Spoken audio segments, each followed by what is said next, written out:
ایک فقیہ بزرگوار نے اپنی کتاب میں نقل کیا ہے. علامہ نراقی اپنے وقت کے بہت بڑے فقیہ تھے، عالم، فقیہ، معلم اخلاق. انہوں نے یہ روایت نقل کی ہے کہ روز عاشورہ، یہ دین بھی ہے اور انسانیت بھی. روز عاشورہ آقا حسین جب گھوڑے پر سنبھل نہ سکے،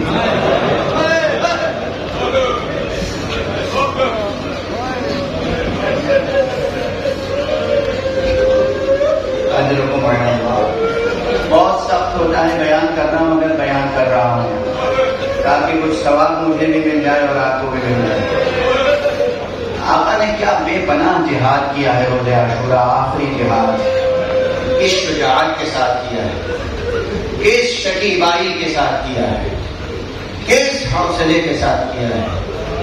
کہ جب جہاد کے لیے نکلے ہیں نا تو پہلے اپنے شہداء اصحاب کے لاشوں کو دیکھا پہنچے اور انہیں آواز دی، حبیب، مسلم، عباس، علی اکبر، زہیر، اور اب دیکھو میں جا رہا ہوں جہاد. اور اس کے بعد بے پناہ جہاد کیا. آپ جہاد کر رہے تھے کہ دور سے سنسناتا ہوا ایک تیر آیا اور آپ کی پیشانی مبارک. آقا نے وہ تیر نکالا اور اپنے عمامے سے اپنے سر مبارک کو دوبارہ اس زخم کے ساتھ باندھا اور پھر مشروع جہاد. کچھ دیر نہ گزری تھی، ایک سنسناتا ہوا تیر آیا اور آپ کے سینے میں پیوست ہوا. اور یہ تیر سے شعبہ تھا، بھار کا تیر تھا جو آپ کے سینے میں پیوست ہوا. اور وہ بھی معلوم ہے، یہ جو لوگ اسلحوں پر کتابیں لکھی گئی ہیں، اسلحہ سازی پر کتابیں لکھی گئی ہیں، تو قدیم اسلحوں پر جو کتابیں اس میں ایک چیز تشریح سے لکھی گئی کہ جسے تیر سے شعبہ کہتے تھے.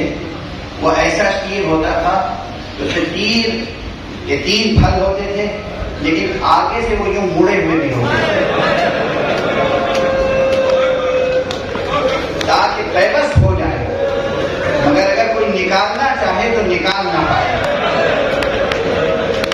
اگر نکالنے کی کوشش کرے تو ہم اندر سے کلیجہ باہر آ جائے.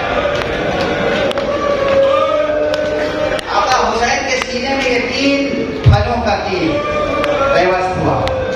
اس آسانی سے آقا نے پیشانی کا تیر نکالا تھا، سینے کا تیر نہیں نکال سکتے تھے. تو آقا نے قربو سے زین پر زور دے کر اس طرح کیا کہ وہ تیر پشت کی جانب سے پار ہو گئے.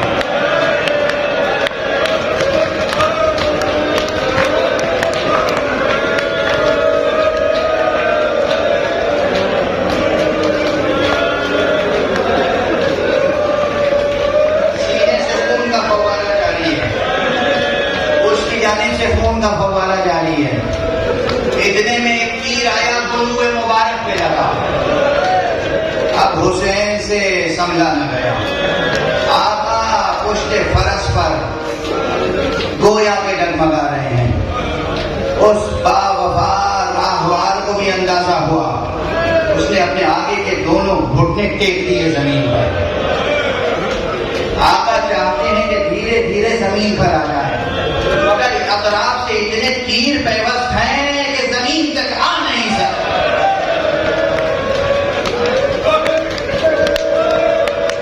آقا چاہتے ہیں سجدہ آخر بجا لائیں. اب کوشش ہے کہ پیشانی زمین تک پہنچ جائے. دھیرے دھیرے اس عالم میں بھی حسین، عاشق خدا حسین، عاشق نماز حسین، جان مصطفیٰ سجدوں کا عاشق حسین، وہ چاہتے ہیں سجدہ ہو جائے، اللہ کی بارگاہ میں سجدہ آخر ادا ہو جائے. تیروں پہ زور ڈال رہے ہیں، وہ تیر جسم میں پیوست ہوتے چلے جا رہے ہیں اور جسم زمین سے قریب آتا چلا جا رہا ہے.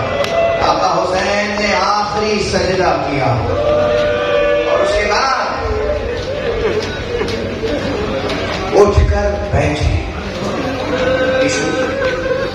دین بھی اور انسانیت. مورخ کہتا ہے کہ کچھ دیر تک حسین ابن علی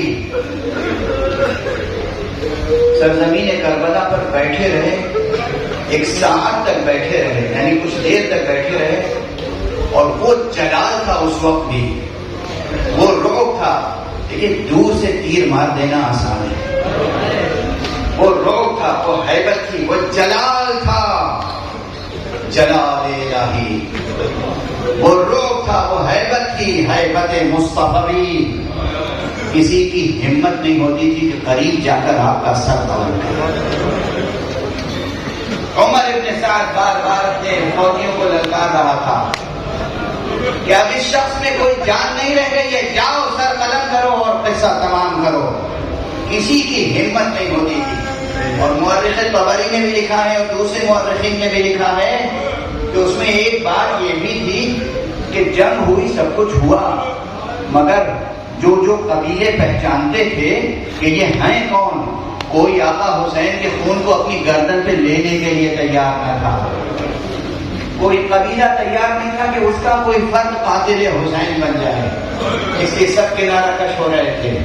اور بار بار عمر ابن سعد نحس آواز دے رہا تھا، جاؤ اور حسین کا سر قلم کرو۔ ایک شخص ایسا تھا جو پوری معرفت نہیں رکھتا تھا، وہ آگے بڑھا، قریب آیا، خنجر نکالا۔ آقا حسین نے اس کی طرف دیکھا اور کہا کہ تو واپس چلا جا، تو میرا قاتل نہیں ہے، مجھے دکھ ہوتا ہے ناحق جہنم کا شکار ہو۔